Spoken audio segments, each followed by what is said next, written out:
On this episode of the Apple Watchers, it's a special episode. We'll discuss everything announced at Apple's Worldwide Developers Conference 2020. This is episode number 29.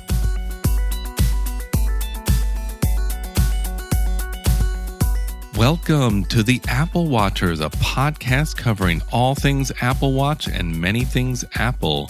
This episode and every episode is brought to you by me, Kevin Hare, and my co-host, Jonathan Zarko, aka Jay-Z. All right, let's get started.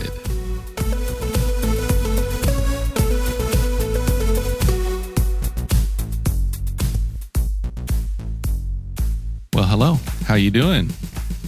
Doing well. How are you? Hanging in there, hanging in there.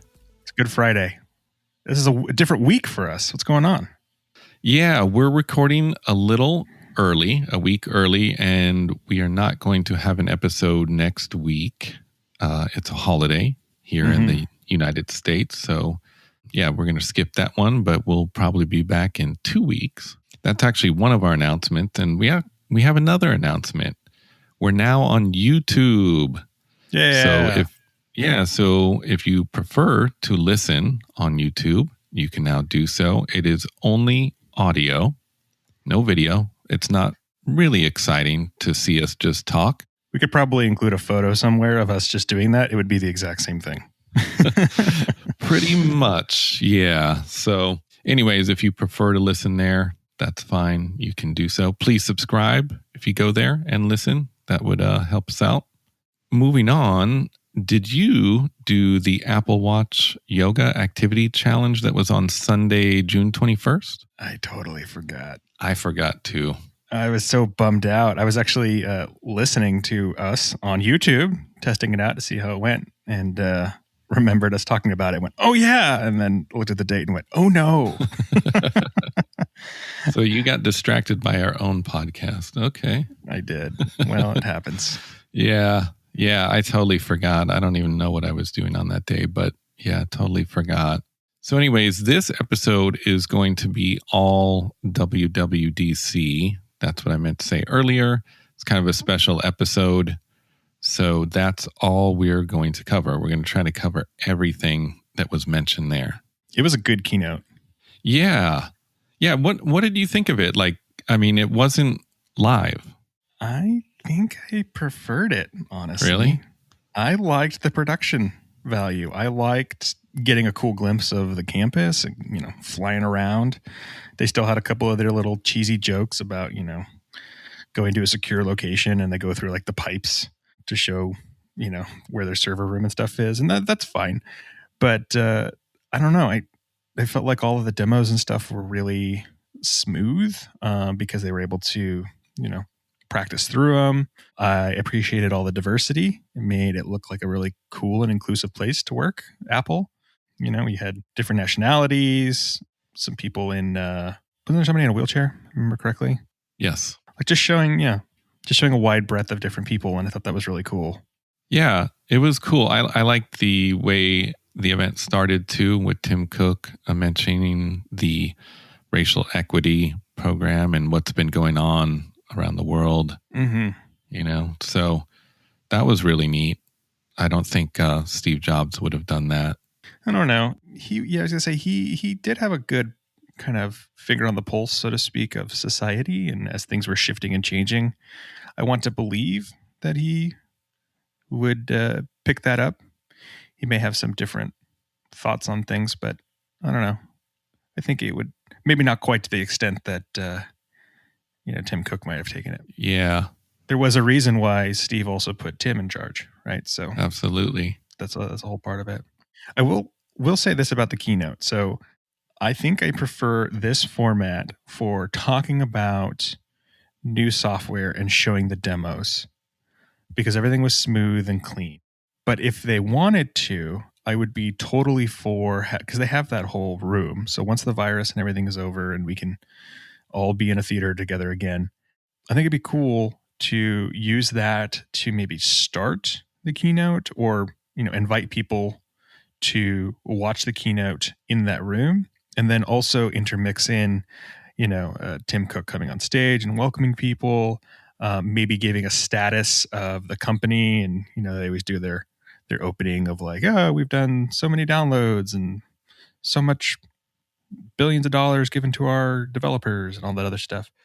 And then when they do the one more thing, like, oh, by the way, let's also pull out new hardware and then show it like that way. I think that's a good format. But when it comes to demoing the software, the whole like on stage and we have a camera showing a phone that somebody's holding and, everything's kind of linked together, that always felt a little clunky to me. So I think back in the day, it was more important to show that the technology you were demoing was real, because there was a habit of companies like faking it. Yeah. And so that was the whole thing. Like when the first iPhone came out, all the developers were in that front row and they had all programmed their own portion of the presentation. And literally because the hardware wasn't quite ready yet, Steve, when he was demoing it, had to go in exact order of operations. And if he messed up or went out of order on something, the whole thing could crash. And so like as each section was being done, there's a rumor that the developers were like taking a shot as it was their section that was coming up. Oh, yeah. Yeah, I've heard about that. And ultimately he was able to get through it. And so it still goes to show that even if you are doing it in person, it doesn't necessarily mean that it's not fluffware, right? It's not like completely legitimate. Yeah. Nowadays, I don't think that's a problem, especially because they do public betas and other betas. And like, if it doesn't work, people are going to know immediately. Yeah. And they also they give themselves more runway so that if they need to delay things, they can.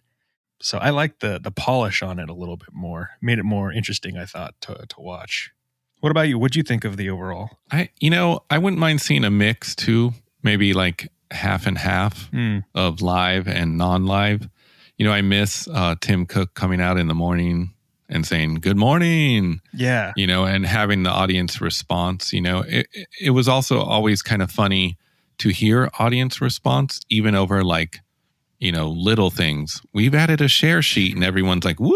Yeah. And you're like, yeah. It's just kind of funny. It's like, it's just a share sheet.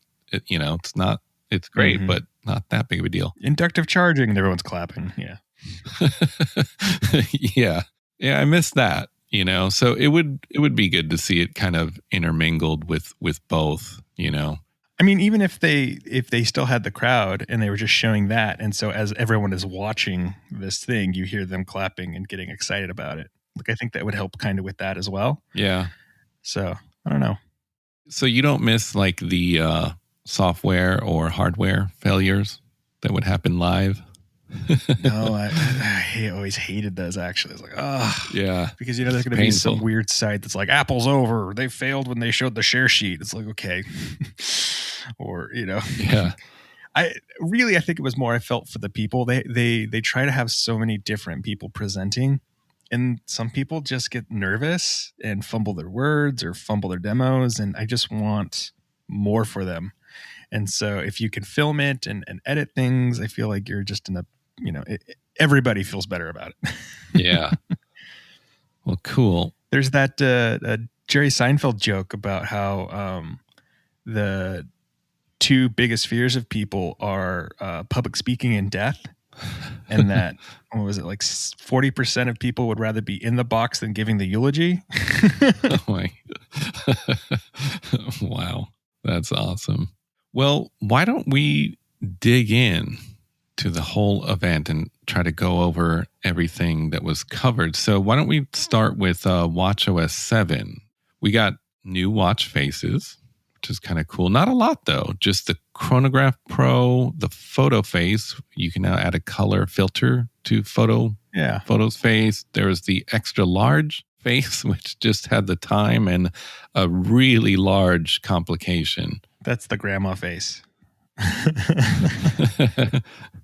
Yeah, you know what? I wear my watch to sleep, so I would be interested in that face. And I was like, oh, that's cool. But then once they got to sleep tracking, I'm like, okay, wait, it's going to give me a different face that's kind of large. And let me explain. I wear glasses, but I don't wear glasses to sleep. So a lot of times I can't see the time. If I want to glance at it when I'm sleeping. Actually, right now I use, what is this face called? The Numerals Duo. I use that at night. Oh, yeah, that one's cool. Yeah, I use that at night. I actually don't like the way it looks. It kind of reminds me of like Fitbit Versa faces. Yeah, with the stacked. Yeah. But it's very handy at night when I don't have my glasses on. Anyways, moving on. Let's see. We can now share watch faces. This is cool. This is cool. I'm excited to see more people start making watch apps and then including faces with it. Like I'm sure, well, I think they even mentioned like Nike is going to have one, but it just makes sense for a lot of these other companies to be like, here is the stargazer face, and it's got like the face of the moon and your location of where the sun is, and then the stargazer stats, and then you got your time, and like I think we're going to see a lot of those things. Yeah, I don't know if it is mentioned in this article. You can have multiple complications within the same app. Yes. That was really cool. The sleep tracking, that is super cool. I thought that was going to be like a hardware only feature, like, thought it was coming on the Series 6 watch. Mm-hmm. So this is cool. I think this goes back to the Series 3. It's either the 3 or the 4 that you can do sleep tracking on. This may make me change my habit of studying at night instead of, or like charging at night. So instead, actually just do like you do and wear it. And then when I'm getting ready in the morning, put it on the charger. I will definitely use this because, like I said, I already wear it to sleep and I use third-party apps to track my sleep. But I like this whole integration because they showed it kind of integrating with your phone as well. So it starts dimming your phone. It suggests music to listen to. It suggested like meditation apps. So this was really, really cool. And I wonder, I actually haven't watched any videos yet on the sleep tracking, like of people using the beta for watchOS 7. But I wonder if it works better than third-party apps. I would imagine, just because they have the ability to really integrate into the iOS better, I think. I'm really interested in this managing your sleep schedule thing. Yeah. Because that's kind of my issues. I have trouble now falling asleep. Once I'm asleep, it's all good. But like falling asleep and getting up is difficult for me. So if this can kind of help me with that and, maybe tap me on the shoulder or on the wrist rather, that, hey, it's time to start winding down, or kind of help me set up that bedtime routine, that would be really cool. And then if I could set up a scene on the home screen, like, yeah. Yeah, and they kind of have this on the phone right now. It just doesn't really integrate with the watch, but, and it doesn't go into this much detail, the current sleep schedule on the iPhone. But, do they currently have any of the haptic alarms? Yeah. Like where it just buzzes your arm? Yeah. Do you use that, or do you have it actually make noise? Well, or do you wake up naturally, don't need an alarm? Let me address all of those. Currently, I don't use an alarm at all. Kind of have sleep difficulties, actually. So I wake up kind of like 5:30 all the time, and then I try to get back to sleep, but it's not always possible. So I haven't needed an alarm in a while, but I generally don't have the sound on my watch at all. And then just out of consideration for my fiance, if I do set an alarm on my watch, it's just tapping me on the wrist because I don't want to wake her up as well.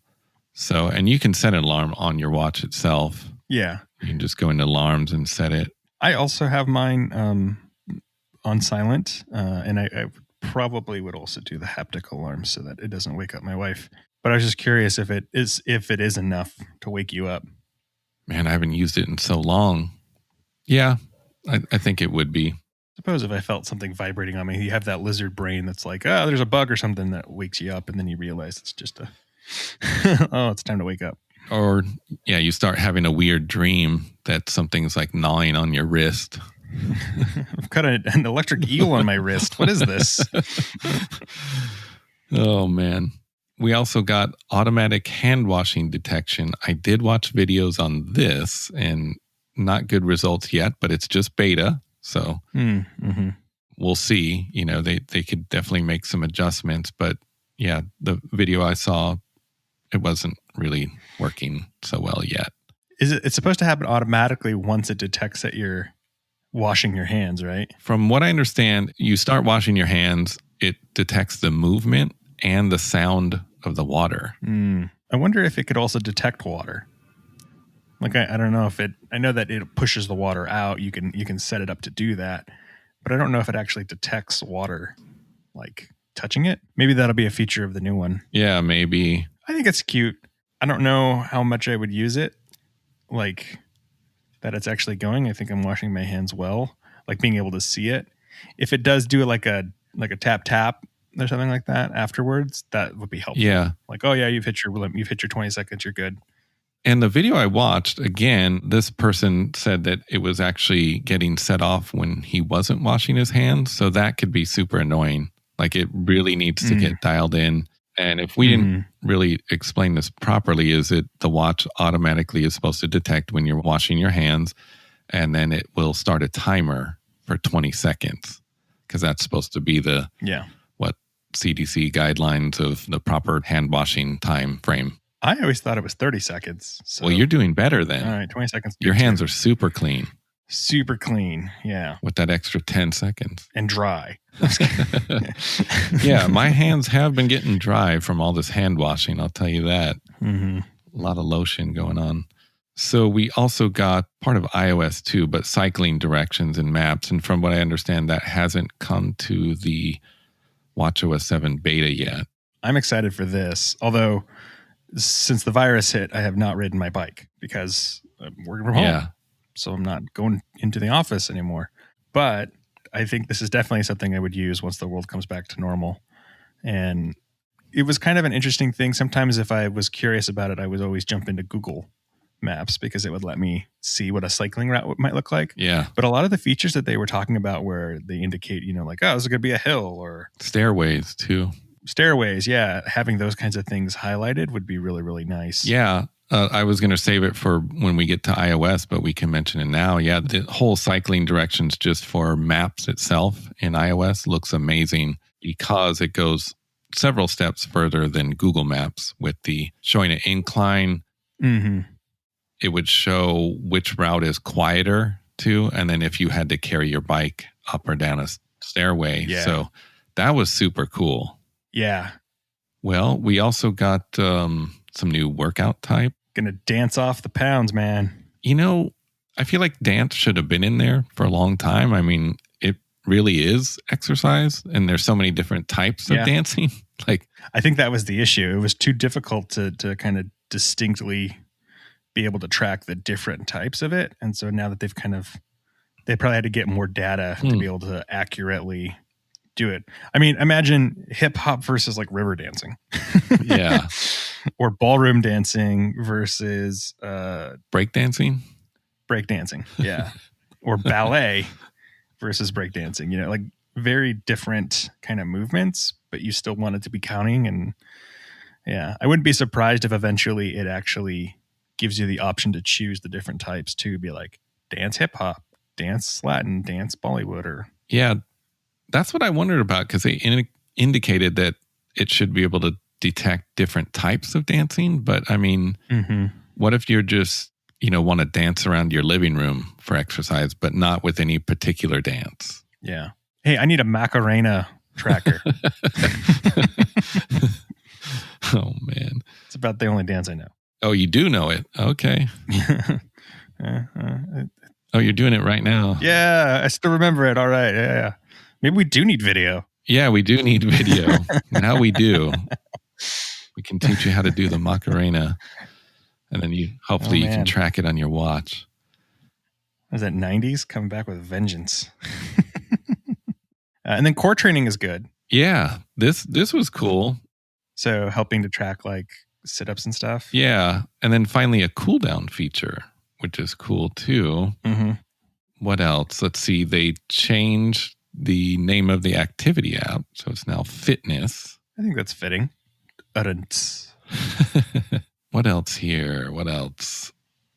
Let's see. Well, as far as compatibility, As of right now, Apple says watchOS 7 will be compatible with the following models. So Apple Watch Series 3, Series 4, and Series 5. I would imagine not all the features are coming to all three of those watches. Right. Yeah, there's actually, not every feature is coming to every watch. Yep. So this is a good transition. We actually found this on Business Insider. So like sleep tracking is coming. Let's see. But the new software is compatible with the Watch Series 3, Series 4, Series 5, paired with an iPhone 6S or later running iOS 14. And then the hand washing detection isn't going to be available in the Series 3. So that's only compatible with the Series 4 and the Series 5, since it needs a more powerful processor found in those newer watches. So this is a little bit of a turnaround from when the past iOS launches, watchOS launches, which had allowed you to update, I think, all the way back to Series 1 on some of them. Not the Series 0, right, necessarily, but the Series 1. So I think we're going to start seeing the age. Now, considering that this year we're going to probably get a Series 6, the fact that most of the features go back to Series 3, and even with Series 4, I think is still pretty good. That means that 3 to 4 years is the lifespan, I think, of a watch that you can probably hope to get. So I think that's pretty fair, especially for its price point and just the way that technology advances. Now, of course, if you don't need or want the newer operating system or the new features, your watch is still going to be able to give you all the same features it had before. But interesting to see that this is finally that turning point where you're going to need a newer watch moving forward every few years. Did you see this too? This was interesting. Apple's ending support for Force Touch on the Apple Watch with watchOS 7. Yeah, that's weird too. I know. I don't really like it. I'm opposed to more scrolling and side-to-side motions and stuff like that. Yeah. I don't know. But then on the flip side too, I feel like sometimes I would look at maybe an app and been like, why doesn't it do this? Oh, wait. Yeah, Force Touch. If I force touch it, it'll do this. I think they're just going to pull like an iPhone 11 thing, and they're going to remove the special sensor that allows for Force Touch, right, and just replace it with that long touch kind of deal where they don't need the special sensor behind it that knows how hard you're pushing on your screen. It just needs to be able to detect like a long press versus a tap. And if they can do that, you're going to still be able to get the same capabilities. Possibly in this article, Apple has new, what's called the Apple Human Interface Guidelines, and they tell companies and developers to relocate items previously accessed by Force Touch and tells them to consider relocating them. Oh, completely. Yeah. So I don't know if this is permanent, Interesting. They're probably just also saying that people don't use it because it's a hidden feature. That's the issue. Like you don't. Right. It wasn't really supported in a way that you got a lot of good things out of it. I mean, the only time I actually ever miss it was when I was trying to do dual authentication with certain apps for work. And I would get that like a notification that come in on the top. And from there, I could force push to get a confirm or deny. They just changed it to a long press. And it's like a half a second slower to do the long press than the Force Touch was from the iPhone XS to the iPhone 11. But we're talking about a half a second, a quarter of a second, 4 times a month, maybe. Like it wasn't a huge deal. Yeah. My world isn't ending. So I see it. I understand it. I'm curious to see what they replace it with. Although, and we'll get into this later, there's this whole new thing with iOS 14 where, in the new macOS, where it can track your hand motions. And so I wouldn't be surprised if maybe the new watch has a camera in it and you can do finger gestures over it instead. Maybe. Yeah. That would be interesting. Yeah. So we'll see. Man, that would be neat. I wonder how well that would work too. But, well, guess we'll see. Shall we move on to iOS 14? There's definitely a lot to go over here. Yes. So the Apple Overlords, we're listening. Thanks, guys. I'm super excited about my home screen tiles. Yeah. Yeah. Finally, like real widgets, although you still can't move them around like you can on Android. In other words, like on Android, you could put a widget at the bottom of your home screen and then have a gap there and then put, 4 apps at the top or whatever you want. You can actually even take your apps and turn them into the shape of a, triangle or pyramid or something. Yeah. And you still can't do that, but this is good news. When I saw this, I was like, man, this is so great. And the lines between iOS and Android operating system is getting blurred even more and more. Mm-hmm. So this is good. As a user experience designer, I think that's a good thing. More and more design languages that we can share across the two means that you're getting more and more consistent experiences. I'm okay with not being able to move my apps around all willy-nilly. I use a grid anyways. Yeah. Like on my desktop, even though I could remove the grid, I just like that. And there's still a lot of flexibility. Like I can have icons at the top. It depends on the size of the widget that's there, Yeah. If it's a full screen one or a quarter screen or a piece of a screen. So I'm okay with it. And I think as they continue to go through, we'll get more and more. What's interesting though is the ability to see the multiple pages that you have. There is a lot of space in between where your icons are and where your dock is. And they have that there so that you can have the dots for the pages like on your screen. But they also introduced App Library, which is going to let you basically remove those other pages or not have apps show up on those pages. And then you can just access that and basically search through your entire phone for any of the applications. Like you'll have a new library feature that basically just lets you look at everything installed on your phone, and it'll even do some suggestions and do some groupings based off of what type of app it is. So what that leads me to is you have all this space on your screen that you're wasting. Like, give me one more row of icons. It looks kind of weird to me, honestly. Yeah, I do like what they've done with hiding pages of apps. It's like you're not even deleting them from your phone. You're just hiding them, which is cool. Yeah. You can now look for apps alphabetically, which is cool. Super helpful. Yeah, and then having it kind of organize your apps for you. It's like the app library. That's kind of neat. We'll see how well it works. Mm-hmm. It appears, too, that just searching for an app is going to be a lot quicker. That's kind of how I look for mine now. It's just, trying to scroll between a bunch of pages of apps is kind of daunting. So I always do a search. Most of the time I forget where things are. Yeah. Same. Yeah. Oh, yeah. Which I know Android has been able to do. Like they've kind of set up their devices like this a while ago. Yeah. And I always thought that was actually pretty clever. Like I can have just the things I need. Essentially, you turn your home screen into just a giant dock. Like what are the main things you use?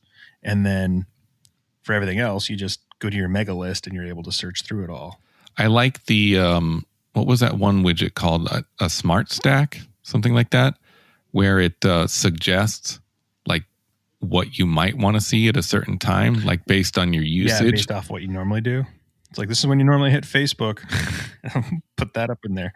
That leads me to another subject is right now, the only widgets you can have in iOS 14 beta or the developer beta is Apple's own apps. So, oh, interesting.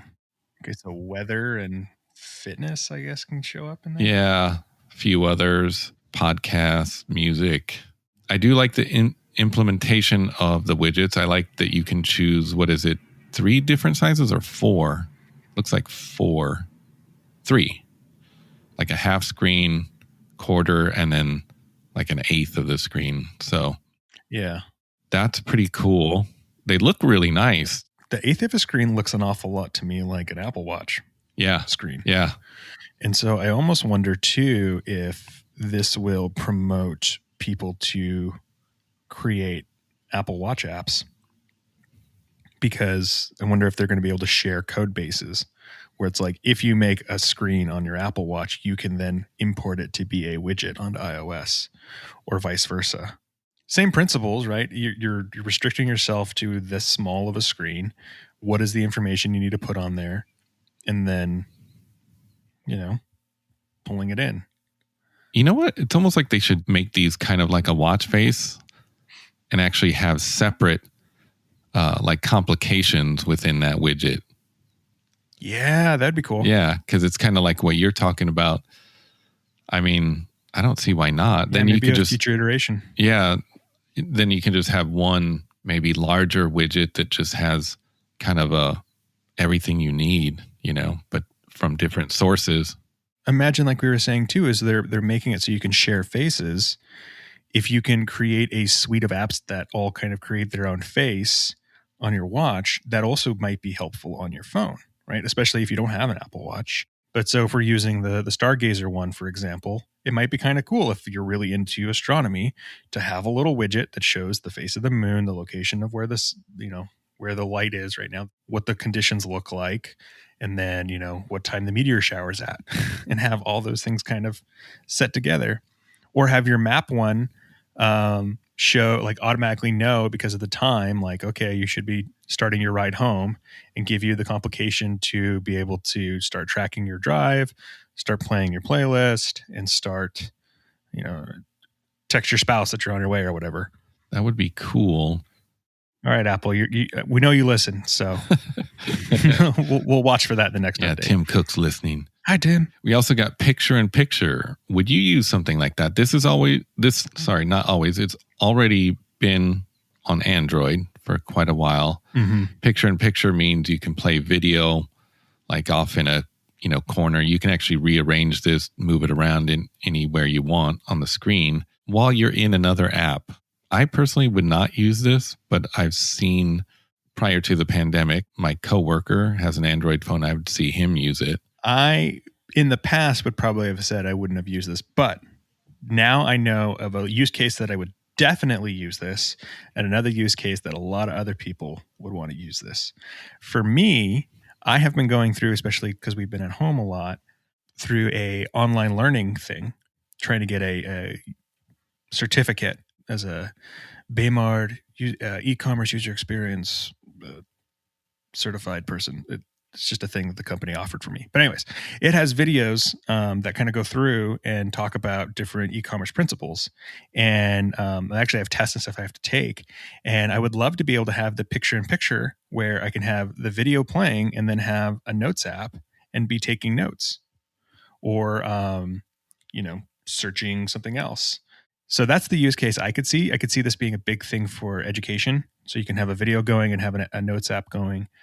Or for people who like to be on their phone while they're watching TV, it's a similar thing, right? You can be streaming some show, and then you can also be surfing Facebook or doing whatever else you want to be doing. So I see that as a use case. But the big one I saw is that this breaks the YouTube issue, where if you have YouTube up as a browser and you close it, it stops the audio. And everybody's been saying, like, why? And part of that is because they want you to buy their service, which would then allow you to close the app and still have audio streaming. Well, it doesn't work in the app apparently, but if you do stream YouTube on iOS 14 on the web browser, so in Safari, you can do the picture-in-picture and then be doing something else on your phone and still have the audio going. And you can even swipe the video off so you don't have it on your screen, but it's still playing the audio in the background.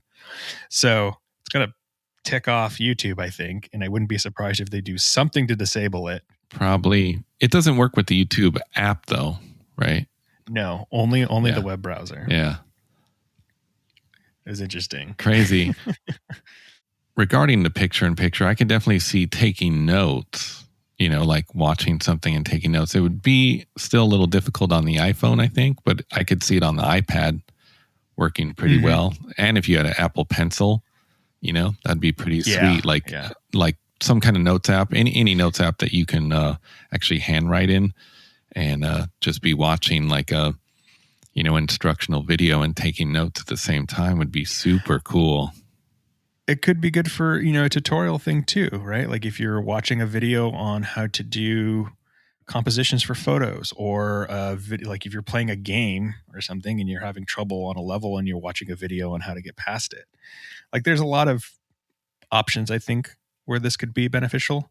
I'm interested to see what happens. I don't think it's going to be a thing that I'm going to use every day of my life or all that much, but I could see some benefits for it. So, well, we also got some like a few UI changes that help, like the compact sort of UI for when you get a phone call, because that was super. I love this. Yeah. Oh man, was it annoying when it takes over your whole screen takes over. Man, I kind of didn't think about that, and then once they mentioned it, I was like, wow. Okay. Yeah, that was super annoying. And Siri too. Yes. For Sally, as I activate a whole bunch of things. Yeah, we'll just call her Sally. Yeah, that's helpful too. That was kind of weird that it, she took over the entire screen as well. So they made those changes. That's super great. Mm-hmm. Let's see what else. The new Translate app is really exciting. Oh, yeah. Yeah, and they showed that off. They showed it being used. Yeah, that was pretty cool. Yeah, I was really interested in that. I mean, it's a direct lift from what Google's doing with their Google Translate. Oh, yeah. But it's nice that I don't have to download another app. It's just going to be part of the iOS, which means it'll also be supporting it. And I like the side-by-side option where you can be talking and it knows, what you're speaking, what the other person is speaking, and then it translates it for you. Yeah, when you put it in pretty cool. In landscape view. It kind of had that side-by-side view. That was cool. Right now, I guess it only supports 11 languages. I'm sure they'll add more languages soon. That's still a very large portion of the world. So, and then AirPods, this I love too. Oh, man. So you're going to be able to switch devices faster without having to hit the button. Like one of my picks was being able to set up a shortcut button, which I thought was revolutionary. But if I could just actually have it so that I can jump from one thing to the other and it automatically knows, even better. There have been some times where my AirPods have done that before, where I'll have the computer going and then I'll get a phone call I'll get a call on the phone and I can switch over. But I think it's manual. It doesn't always just happen automatically. So automatically happening would be great. Yeah, I hope it works as well as they say. I only say that because I just want to mention I've had a lot of difficulties with my AirPods lately. Now, I still use the AirPods Gen 1, and I also use the new AirPods Pro, and I'm not sure if my phone is just getting super confused about which ones they are or what's happening, but I've had a lot of difficulty. It looks like it's connected. That screen comes up from the bottom that shows your battery level, and then I put them in and then they just won't even work. And then you go in settings and it says that they're not even connected. It happens constantly. Like the other day, I went for a walk. I brought the AirPods 1. That was a nightmare. I spent half my walk just trying to get them to work while I'm walking. Oh, that's I was I was pressed for time. And I was sitting there messing with them, trying not to drop them on the ground and, all that. But hopefully it just works seamlessly like they show it working. Oh, and another thing, neither of my AirPods will connect to my new Mac at all. Weird. Yeah. So I have to figure that out or call Apple. But I don't know what's going on, but it's been a mess with both AirPods. Well, I'll have to see if it'll work with my new 16-inch that comes in. Yeah. Once I can get it set up next week. Yeah. I mean, I think there's something going on because it's definitely been a mess with my phone. I don't use my AirPods with the iPad, so I haven't tried that. But obviously, I use them a lot with the phone, and that has been very difficult. I mean, I've been able to jump to everything. So because I have the AirPods connected to my phone, my computer, my iPad, and the Apple TV. The biggest issue or the biggest pain in the butt to connect is the Apple TV because you have to go in through multiple levels and then do it. So that's what I'm really hoping that this knows really good. I'm trying to think if they showed that. Did they show it connecting, automatically detecting, on the Apple TV? I don't think so. But it's a screen that Apple supports, and so I'm going to hold them to it. I'm really hoping that it does. So there's another update to the AirPods 2, which is that spatial awareness. Yeah. It's essentially creating surround sound. Man, that was cool. The demo. It was really cool. If it works like that. Yeah, for those who don't quite understand what it is, it's basically going to detect where the screen that you're using is in relation to the AirPods. And this is only for the AirPods Pro, by the way. But imagine you're sitting and you have an iPad. If you turn your head, it will know that you're turning your head. And so it will position the audio so that it still sounds like the audio is coming from maybe the left and right of your body, even though your head has turned. Whereas currently, if you turn your heads, it's just going to go in your, like if you're hearing audio that's supposed to be coming from the right side, it'll just go into your right ear. But if you turn your head, then your ear is now facing forward. So that will be shifted.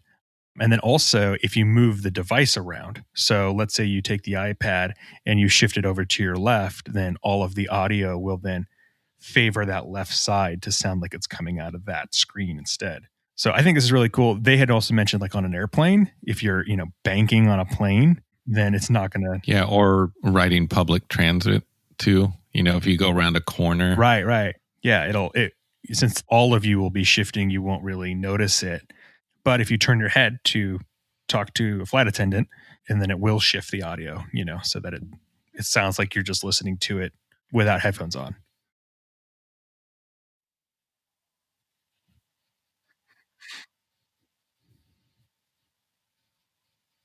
One surround sound or a 7.1, right? Yeah.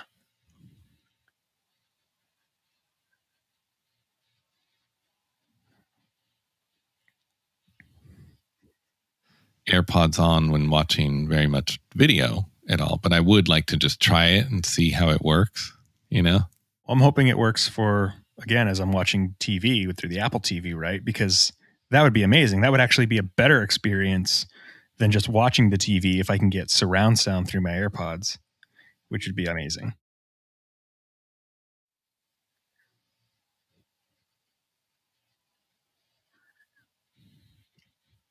For speakers. But if me and my fiance both had AirPods Pros, because she doesn't have one, a set, but if we both did, man, we could just sit there with our AirPods Pros on and have better audio than we're getting, out of our own two speakers. Although I know you can share audio through a phone or through an iPad to another set of headphones, I don't know if the Apple TV will allow you to do that. So that might be a thing that they need to do.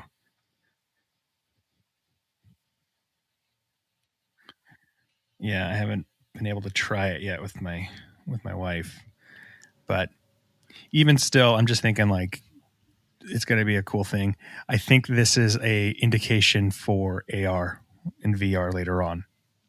Right. Yeah. So eventually you'll have your glasses on, you'll have your headphones in, and then you'll be able to do a full immersive VR experience complete with audio as well. Yeah, it looks really neat. I hope it works as they stated. So we also got some changes to messages. See, new emojis too, with the mask and more options. Seems fitting. Yeah, the changes to messages, better group messaging, pinned messages. Let's see. Those were kind of neat because I don't know about for you, but when I'm in a group text, like it can get a little out of hand. Yes.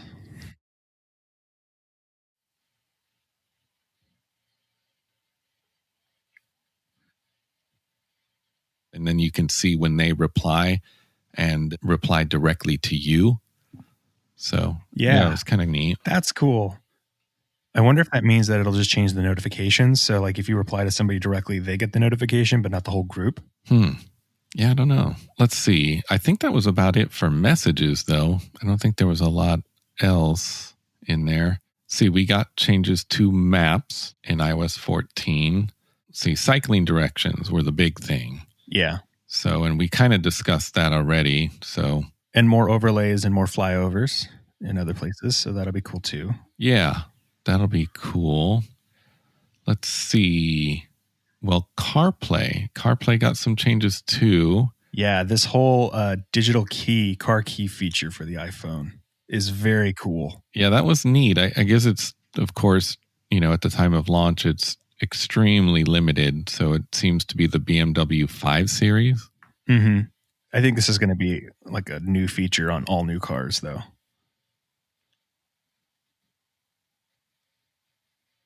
Yeah. Vehicles, and now I think as of 2020, I believe, it's pretty much almost in every car. Mm-hmm. Pretty standard.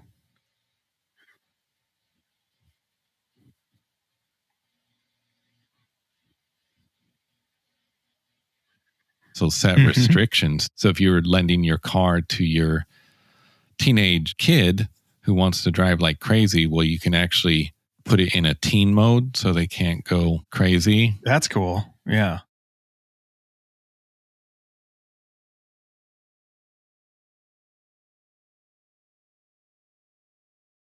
After that, you don't. I hope you bring it back.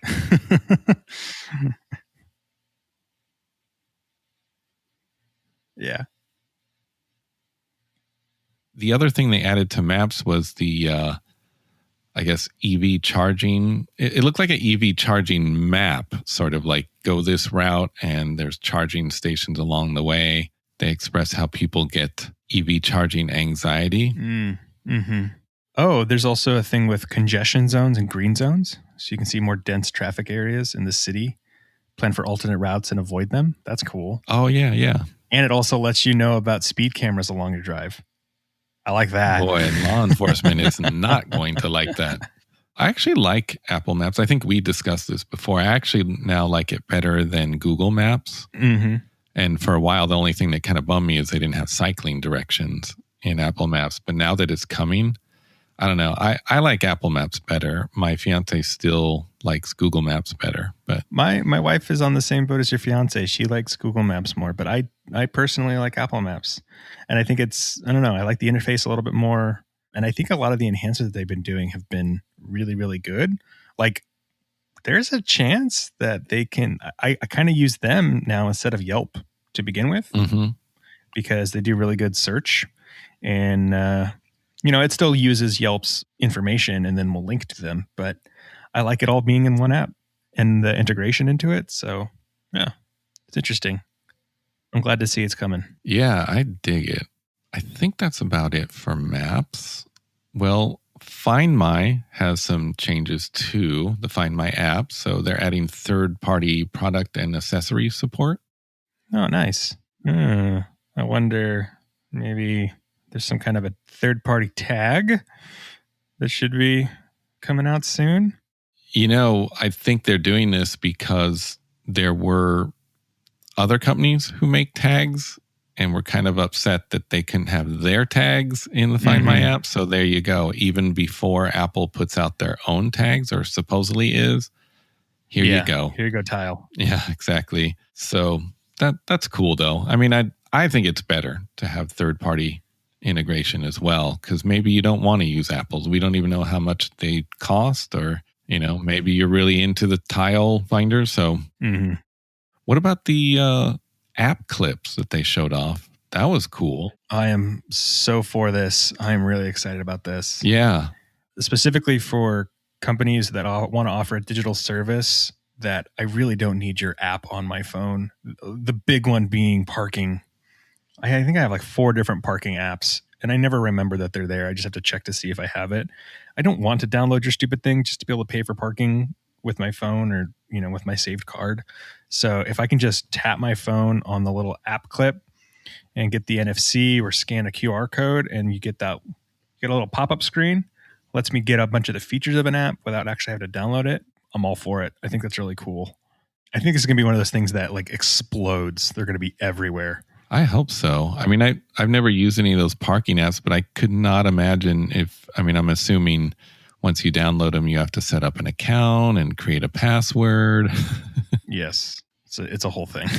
It's annoying. So you're spending 10, 15 minutes there, whatever, trying to get that going. Yes. Fun. Fun. Yeah, this will be good.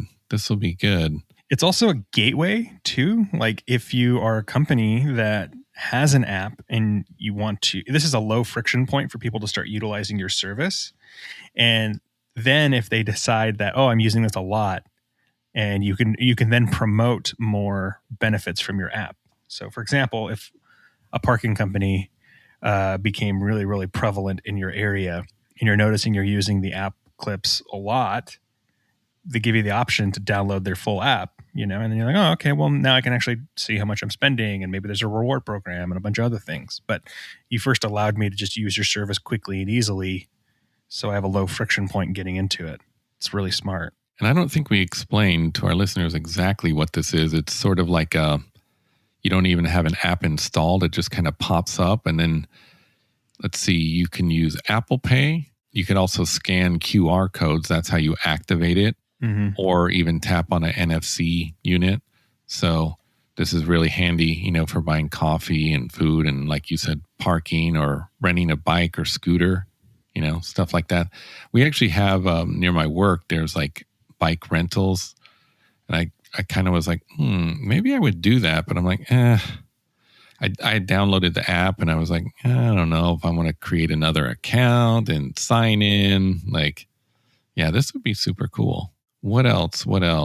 Oh, in the App Store, there's that new app details scrollable view in the little like nutrition facts label. Oh, yeah, but for privacy is pretty cool. Yeah, it's supposed to kind of emulate like a food label. What you get on a food label, tell you what information they're sharing or getting from you. Yeah, I think that's good. I think a lot of people will probably not actually read it, similar to nutrition labels, but for those that do find that information useful, it's good to have it there. Some changes to Safari too. You get a little privacy report feature, so it'll allow users to easily see which cross-site trackers have been blocked and provide secure password monitoring. Yeah, developers are also required to get consent before they track you, which is good. Yeah, that's cool. Let's see. Why don't we mention what devices are covered in iOS 14? This is actually pretty good. So it looks like the iPhone SE, the second generation, obviously the new iPhone 11, 11 Pros. All the 10s, all the 8s. Yeah, all the 10s, all the 8s. It actually goes back to the iPhone SE first generation, it says. Also the iPod Touch 7th generation and even the iPhone 6S. And 6S Plus, of course. That's pretty good. Yeah. What else? I think that's about it for iOS 14. Should be coming in the fall of 2020 to the public, and it'll be free, which is good. Yeah, always a free update. Yeah, there is a developer beta that's out right now, but there will be a public beta next month. Yeah, in July. Oh, wait, there's a few other things. So there was just a few features that people have spotted since then. iOS 14 allows you to caption your photos and videos to easily search. That's pretty cool. Oh, that's awesome. Oh, yeah. And then you spotted a story. I'd seen this as well. iOS 14 lets you tap on the back of your phone. Oh, yeah. This is going to be crazy. So you can essentially make your phone, the physical part of your phone, the back of it, be like a gesture or an input. And so you could do like a triple tap or something, or a double tap on the back of your phone and set up a action to happen. So maybe it's taking a screenshot or launching Sally, locking the phone.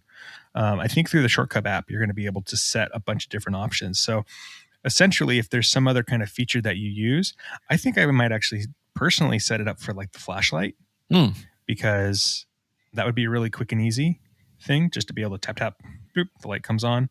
But I think it also, there's a warning that you're not going to want it to be something too crazy, because there's probably going to be a chance of it accidentally happening a lot, since any kind of major bump up against it might make it happen. But yeah, it's kind of cool. And I think you'll be able to also set up like multiple taps, so maybe like a double tap versus a triple tap. In my mind, I think I would want like a back button if they were able to do that. If I can double tap to go back, I would like that. But, but probably. It could get annoying easily too if it's super sensitive. I wonder if you can adjust the sensitivity of the tap too. Oh, maybe, yeah. Or if you could do like a rhythm. Yeah, well, or just like a hard tap, as opposed to a soft tap. That would be cool. Mm-hmm. Another thing too, well, a few more things that came up in iOS 14 before we move on. iOS 14 feature lets the iPhone alert you if it hears sounds like a doorbell or fire alarm. This was really neat. I guess it was really intended kind of for deaf users, who may not, or maybe they're partially deaf and can't actually always hear those sounds. So if they have their phone with them and doorbell goes off, they'll get an alert on their phone. This is super cool. It also will let you know about babies crying, stuff like that. That was kind of a neat feature. They didn't mention that in the keynote, but it's a pretty cool feature. I wonder if they'll allow API, like if there's a kit for it that will allow other developers to access that information. So for example, if you make like a baby monitor app, you can have it set up and it's tracking every time your child cries or alerts you every time your child cries in case you don't hear it for some reason. I think it's pretty cool. Yeah. I think there's opportunity for other people to make really, really cool things with that information. Yeah. In this article, it says that the iPhone can be set up to constantly listen for 14 different sounds currently. A few of them are door knock, doorbell, siren, smoke detector alarm, dog barking, and crying baby. I wonder if it'll also be available like through the HomePod. So if I can set it up so my HomePod is home, I'm at work, and I get a alert that my dog is barking. Hopefully you're not getting an alert that your child is crying. And you're like, I don't have a child. Yeah. Yeah, that would be bad. Why is there a crying baby in my home? Yes, it is haunted. Great. Oh, this thing we skipped real quick. You're going to be able to assign your own default email and web browser. Oh, yes. We almost forgot that. Yeah. This is something that I wanted really bad. Now, I did hear that the developers have to actually implement this. They have to write it into the code somehow. So hopefully that'll happen, before the official release of iOS 14. But I've also heard that you still cannot assign default music apps or maps apps. I wonder why that is. It's interesting. So I think it's because that is directly related to Apple's purse strings. For everybody who has Spotify, instead of Apple Music, they are not making money. So add an extra benefit to your hardware for your products by making it difficult to make that be the default. And you may not think that Maps is making Apple money, but they are. Like there's, affiliate things through that. So even if it's just information, not that they're tracking you individually, but just knowing data overall of, where people are. That's how they're doing traffic, by the way. If you didn't know that, your devices are reporting your direction to a large mega computer that is processing that. So surprise, they may not know that it is you specifically, Joe Schmo, but they know that a device is somewhere and it is causing traffic. So I think we'll see it happen eventually because they're going to need to. But in the meantime, they're just going to continue to try to make their product be the better product. So like, for example, I could see them do Maps soon.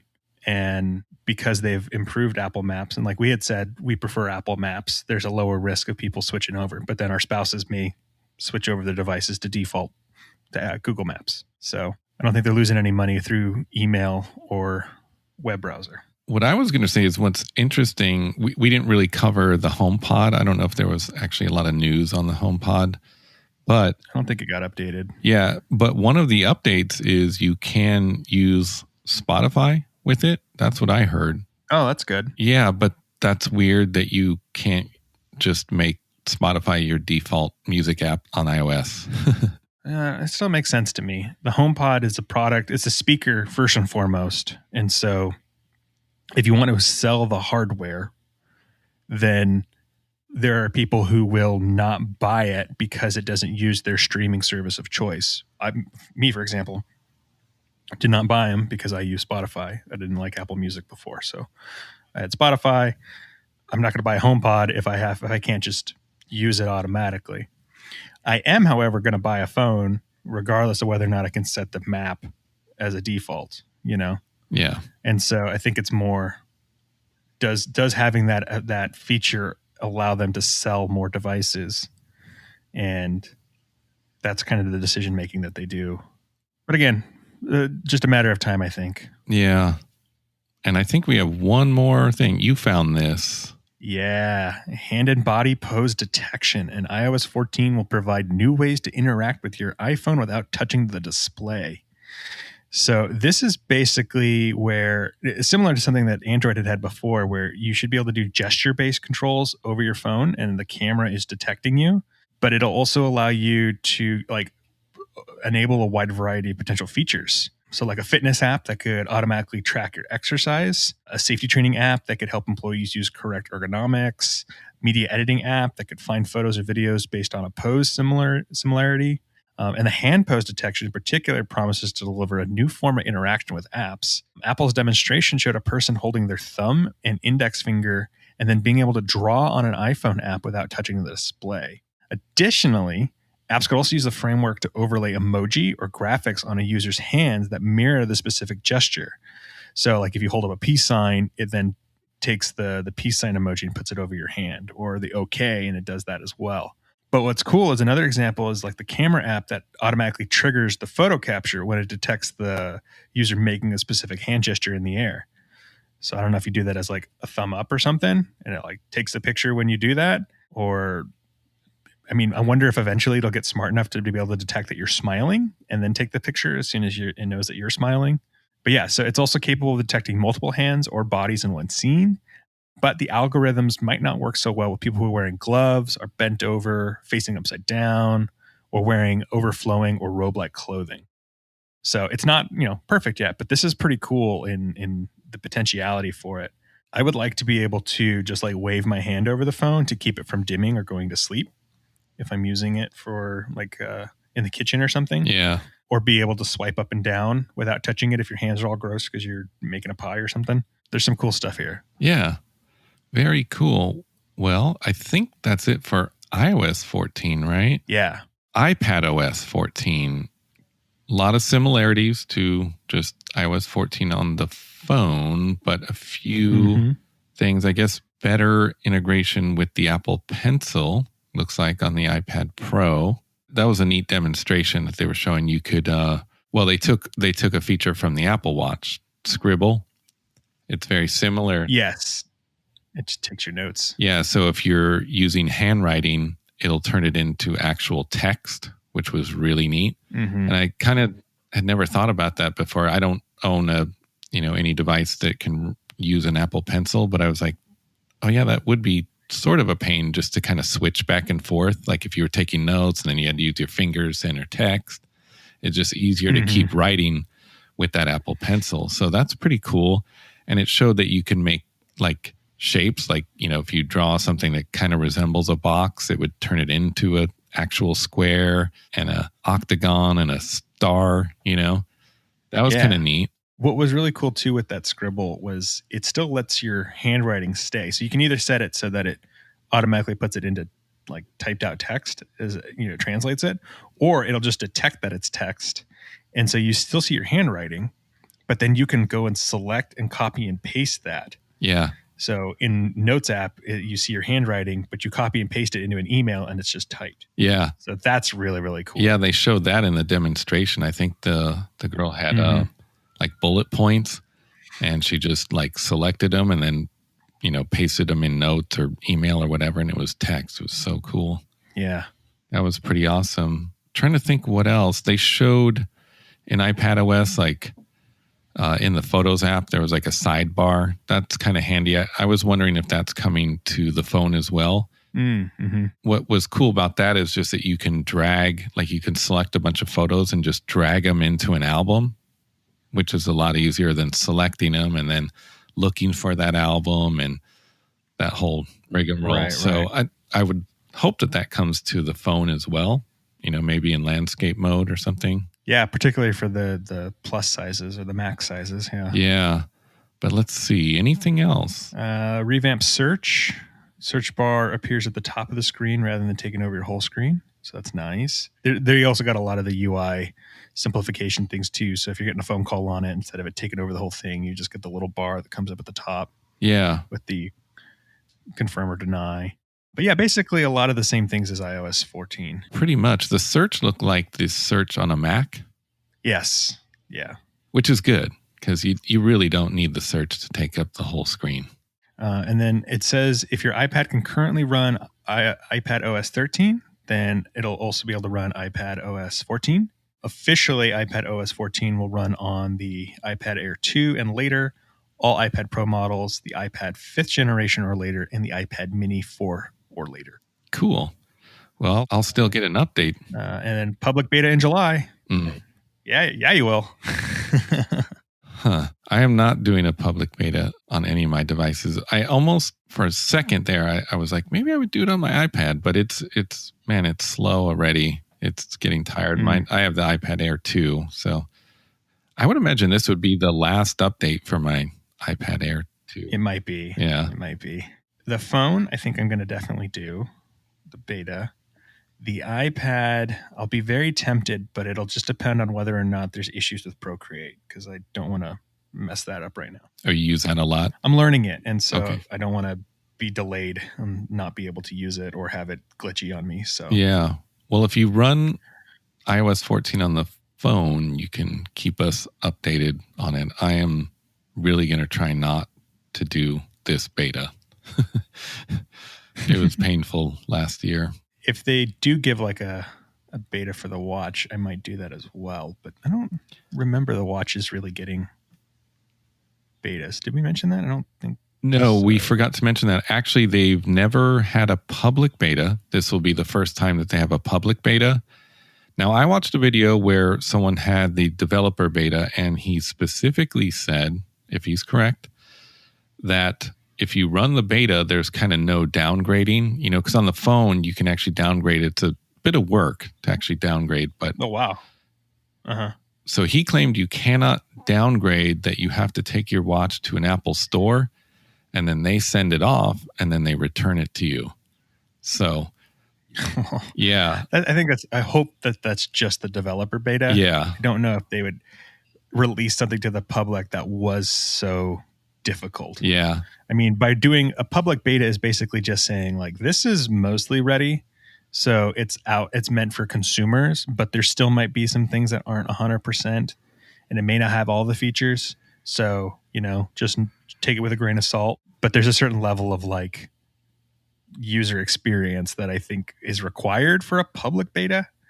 And I hope that that's something that's fixed. Because if I put it on and all of a sudden it bricks my watch, then I'm going to be very sad if I have to send it into an Apple store. First of all, find one that's open. Yeah.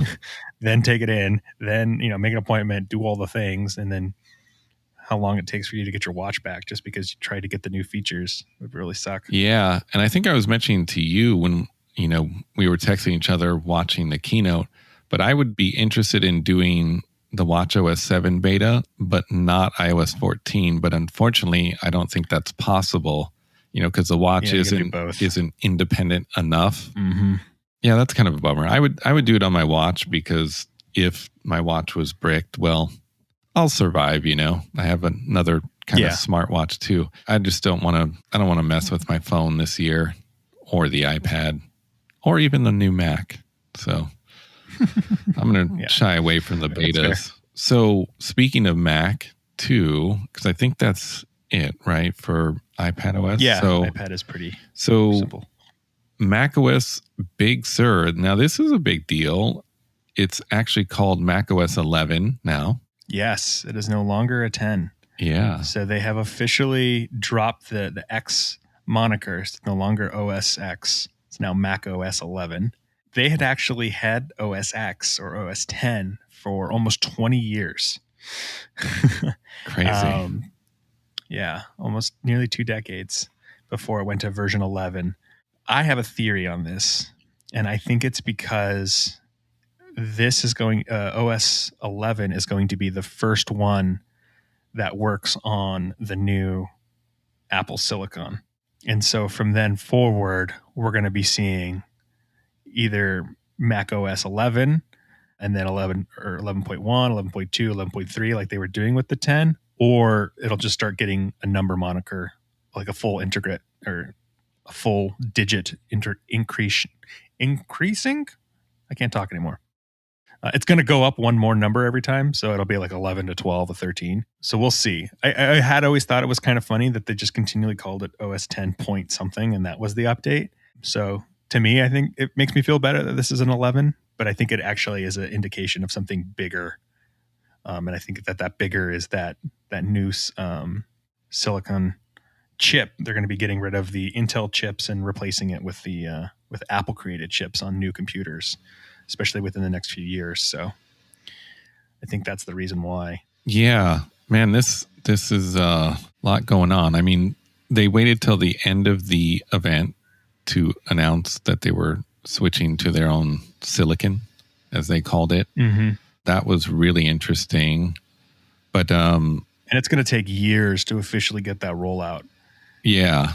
Tim Cook even at the end mentioned that they still have Macs coming in the future that are still using the Intel based chip, which I think was a way to kind of reassure people who, just like us, just got new Apple hardware that their computers are going to be supported for many years to come. So I think I'm wondering if the new rumored iPad or iMac that has the iPad styling is going to be like the first one that has that new Apple chip, and maybe that'll be why it's going to be it'll be the first production level computer that they're offering with the new chip and macOS 11.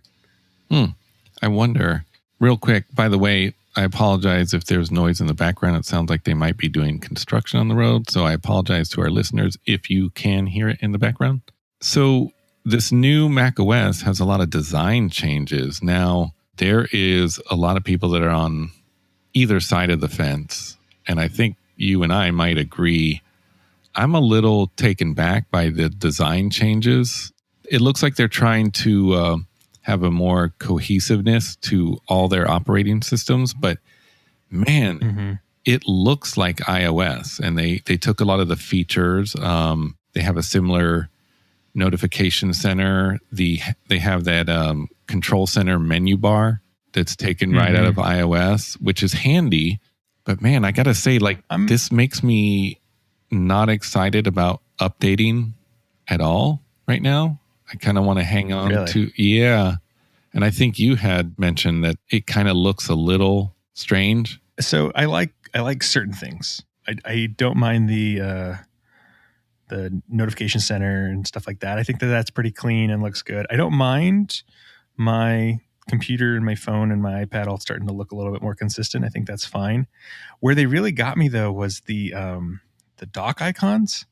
And granted, I think a lot of this was because they were being blown up, but there's just a lot of like cutesy detail that's kind of in things. A lot of drop shadows. Things are kind of rounded off and bubbly. And I don't know, it feels like a step back. It doesn't feel sleek and cool and modern to me. It feels a little more cutesy. Maybe once they're reduced down and they're on a small dock, it might not offend me as much. But yeah, just from a design standpoint, I liked some of the direction that they were doing before, and kind of wish they had maintained that. Like, there's another little detail that's in Messages that's also on the iPhone and it's going to show up on the Messages app on the computer in Mac OS. But like when you do reply to somebody, they've added a bar that connects all the little bubbles that connect people's pictures, and then when you reply to somebody, it does this like cutesy little loop to kind of show like this is where you replied to a person. And I don't like it. It looks like a string.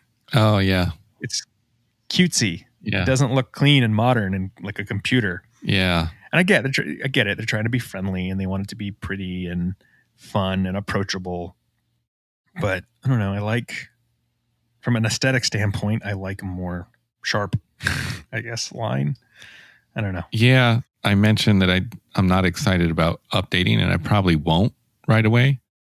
Part of that, it's some of the recording software I use too, but it does look a little too cutesy. And being that my Mac is new, I just kind of want to enjoy it the way it is for a while. So I may wait quite a while. Speaking of Messages too, I guess we get emojis now in Messages on the Mac, something like that. I mean, I'm just telling our listeners some of the features. We get a lot of the same features that are on iOS now. I'm trying to think if there's anything else. You're going to get like AirPod device switching. We mentioned that.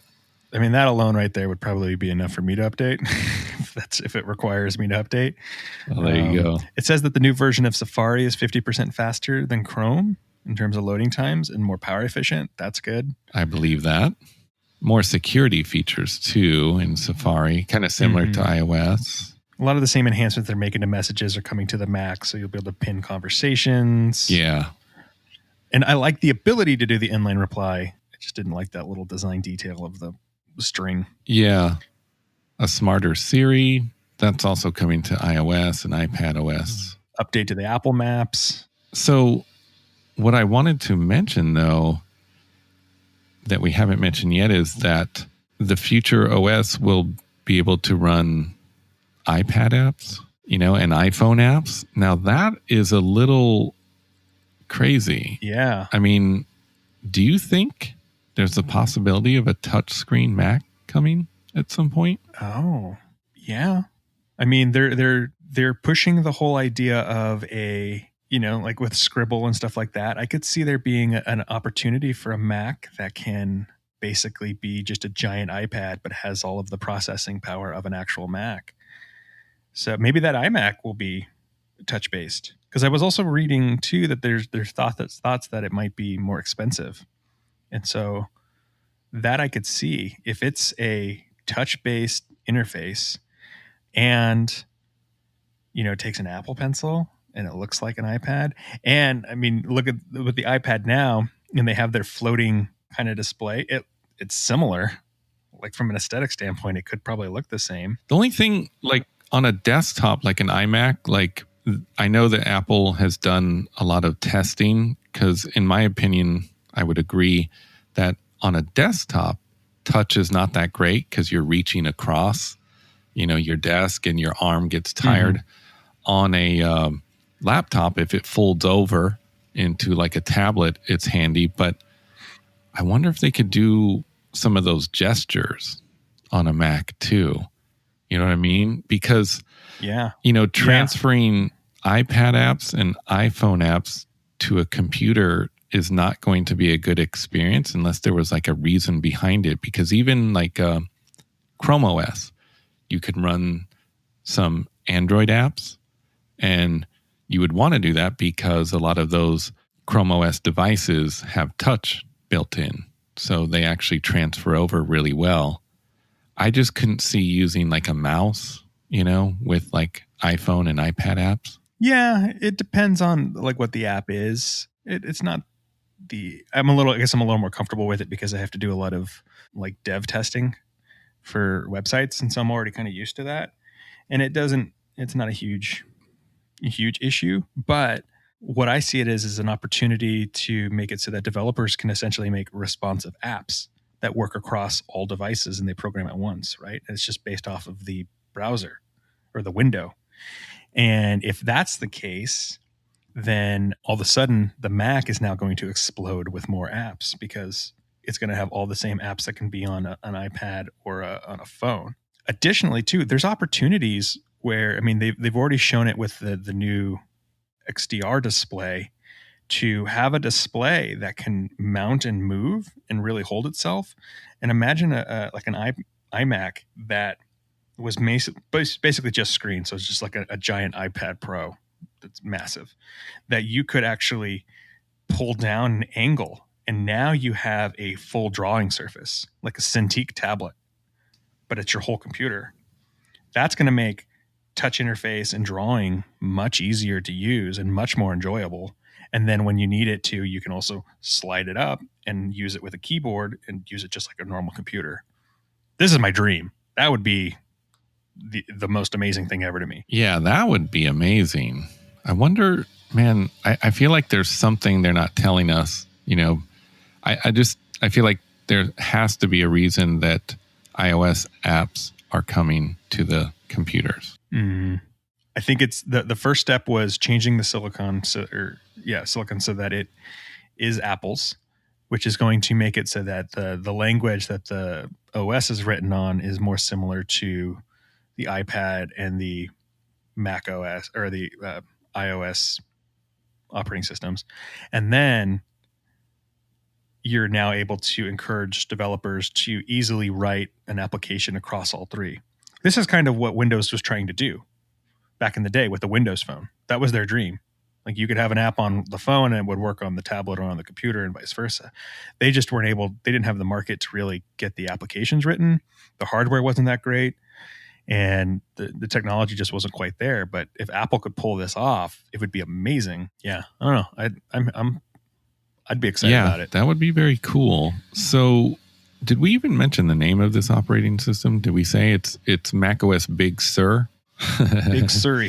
And the devices that it will be available on are the MacBook 2015 and newer, MacBook Air 2013 and newer, MacBook Pro late 2013 or newer, Mac Mini and newer, iMac 2014 and newer, iMac Pro 2017 and newer, and Mac Pro 2013 or newer. Is there anything else we need to cover on macOS 11, Big Sur? I think that might be it. Yeah, no, I think that's it. I think it's gonna be cool. I'm hoping just for some other design issues, but from a performance standpoint, I think it's gonna be good. And did you want to mention anything more about them switching to ARM? No, I guess pulled that up a little bit earlier. I did read another article that was saying that if you use Boot Camp, that the new ARM-based Apple Silicon chips won't be able to use it. That Windows needs to rewrite something on their side so that Microsoft will work on it. Oh, yeah. I've seen articles about that too. Yeah. That'll be something that has to come up. I think we're going to see huge battery enhancements from this and performance enhancements from this. And it may make the divide a little bit bigger for developers who are writing both Mac applications and Windows applications. So that might also be part of the reason why they're trying to push people into developing apps that can also work on the iPad and the iPhone to help kind of make it seem a little bit more enticing. Like if you write your application for our new ARM-based Mac, you'll easily be able to port it over to an iPad and an iPhone as well. Yeah, this might be a painful transition, but hopefully not too painful. I think it's going to be gradual. They mentioned gradual, so we'll see. And hopefully they'll support the Intel Macs like they said they would for several years. Me and you were talking about it. Yeah, at least 5 to 7. Yeah, because I have a new Mac and you're about to get a new Mac. And man, yeah. I mean, I don't expect to, maybe keep this computer as long as my last one. That was really stretching it. That was like 11 years. And that was really pushing it. But yeah, I would expect like 7 years out of this one, at least 7, 8, something like that. I mean, I'd be good with like 5 to 6 years of solid updates and then another couple of years of at least like security updates and similar to, kind of what I'm on now. Cause like my laptop from 2011, it's stuck at El Capitan, but occasionally there's security updates that happen. And so, yeah, that guy's getting refreshed soon. I'm waiting to see this new iMac. I'm thinking it might be the new iMac is what I'm getting. Because with the iPad, I don't really need the portable. So, well, just a couple more things and then we'll wrap up this show. It's a little longer than usual. Yeah. Did you know that Apple was posting like updates every day at WWDC? That was kind of neat. It's on their YouTube channel. Mm-hmm. Yeah, that was kind of neat. They haven't done that before, I don't think at all. So it was just like little recap videos, like a minute long or so. That's cool. Yeah, it helps kind of get the word out there. Yeah, it's kind of neat. I do have just a few things in for your entertainment, and one is related to the keynote. So they showed in the keynote a new series coming to Apple TV Plus called Foundation. Whew. Yes. Man, oh man. I was texting you before that trailer was even done. It looks so good. Yeah, this is based on a Isaac Asimov novel. It is, man, listeners, if you didn't see the keynote, maybe you don't want to watch the keynote, but watch this trailer. It looks amazing. Now, this seems like it's going to come out right when our free trial of Apple TV Plus is going to expire. Oh, of course. Yeah, it comes out in 2021. Well, maybe you'll be good because you just got the computer. I don't know. I think once you sign up, that's kind of your start, I think. I'm not really sure, because mine was with the phone. Oh, you might be right. I would pay. Yeah, I just assumed every time you bought a hardware thing, it gave you another year. But maybe that's not the case. Yeah, we would have to look into that. I don't think so, but could be wrong. So that was really epic, and it looks amazing. Oh, one more thing too, if we didn't mention about the operating systems, all of them, they should be out in the fall. The developer betas are out now, and the public betas should be available in July. And then one more thing that's off subject in our For Your Entertainment section, there's a slow motion video of the Apple Watch ejecting water. This was, man, it was so cool. It's really cool. Because this guy did a, like a high powered lens where you can see it up close. You watched it too, right? Yeah. You said it to me. I definitely watched it. It's fun watching him flop around in the tub too to get the phone or the watch. Yeah, I kind of skipped over some of the beginning. Takes him a little while to get to the action, but it's really cool. And he shows it at different angles, and he shows how it looks like it's kind of sucking water back in almost. It's weird, I think that's just because of the water tension properties. Yeah. But what that showed me was, okay, so when I do this, it will benefit from being ejected into like a tissue or a towel, because that will help with that water tension. It'll push it out, and then the towel or the tissue will soak the water instead of having it kind of recoil back in. Yeah. But it's super cool. It was fun to watch it in slow-mo and see the water just like jiggling all over. Yeah, and I had to throw it into this episode and not wait another 2 weeks because it's too cool. It's a really cool video, so check that out.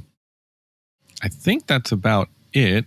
Yeah, no picks or tips this week. Yeah, no picks or tips this week. Again, we're on YouTube now, audio only, but if you want to go there and listen, that's fine, and subscribe while you're there. And everyone, be safe and be healthy. And if you're in the States, have a happy holiday next week.